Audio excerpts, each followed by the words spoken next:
Welcome back to Inside the Mind, the podcast where we unpack complex psychological themes through popular media. Today we're diving into the Black Mirror episode, Black Museum. I'm Gray and I'm joined by my fellow psychology students Maya, Ludo, and Nicholas. Together we'll be breaking down this chilling episode from a psychological and media theory standpoint. So, Black Museum is a structured story within a story. The main character, Nish, visits a remote museum that displays criminal tech artifacts run by Rollo Haynes. Haynes details 3 experiments that went wrong. The first one is a doctor feeling patients' pain by a neural implant. The second one, a woman's consciousness is transferred to a toy monkey. And a third one is a digital copy of a man subjected to endless execution. These cases highlight misused neuroscience, violated identity, and empathy breakdown. So in the first story, we are introduced to a tech device that lets a doctor experience his patient's physical pain. So initially it's used to improve diagnosis, but then the doctor actually becomes addicted to the pain that he's feeling. So he turns sadistic and starts harming others for his own pleasure. So I think if we're observing this from a psychological standpoint, we can see the influence of empathy, noting that as feeling pain doesn't always lead to compassion. Then we can talk about addiction because his brain is rewired to around the dopamine that is being rewarded for the pain.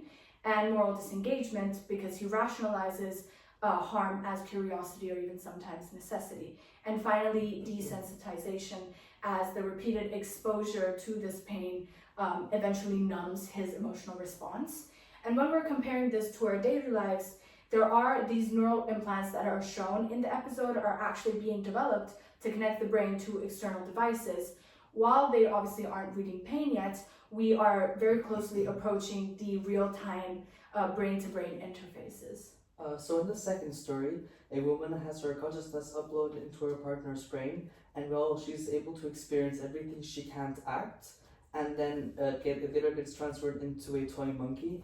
And this has several psychological angles. So the first one is the theory of the mind, which is just because her partner initially understood her needs, but then he rejected them, and this faded away over time. Learned helplessness because initially she became helpless, and then it led to her resignation. Attachment theory because it looks at proximity seeking in relationships, and identity theory because her sense of self is trapped. And furthermore, the real world parallels include digital avatars and AI simulators of having a relationship online or a boyfriend or a girlfriend, that sort of thing. Okay, so in my opinion, the third story is the most disturbing one. It's about a convicted murderer whose consciousness is copied into a simulation. Museum visitors repeatedly electrocute him by keychains with his pain recorded on them. So if we look at it from a psychological standpoint, I think this episode shows that pain is used for crowd pleasure. The system aims to torture, not reform the prisoner. Digital copies are treated as non-human, as we saw, and lastly, visitors become emotionally detached through repeated exposure. This represents a punishment without end, a collapse of ethical justice and human rights. The real-world parallels would be exploration of digital sentencing simulation, which is, for example, serving long sentences in just minutes.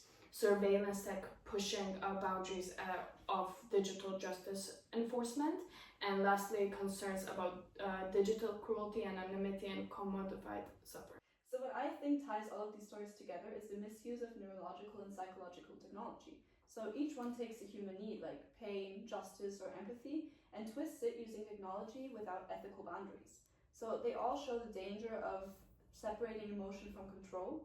And when people in charge don't have any empathy, suffering becomes entertainment. Absolutely. I also think that as future psychologists, Black Museum is kind of like a cautionary tale. So it shows us that psychological knowledge can be a force of good, of course, but it can also be used for harm. So we need to be careful in how we implement it in our day-to-day lives. I agree. And also, as we know, the technologies used in this episode do not exist yet, but I'm pretty sure they're on the horizon. And the psychological principles behind them, such as agency, identity, and emotional pain, are timeless. Yes, and I think that this raises a very important question, which is not whether we can actually do these things, but whether we should do it.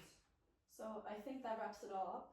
Yeah. Thank you for joining Inside the Mind. We'll be back with more media dissection soon. Until then, Stay curious and stay ethical.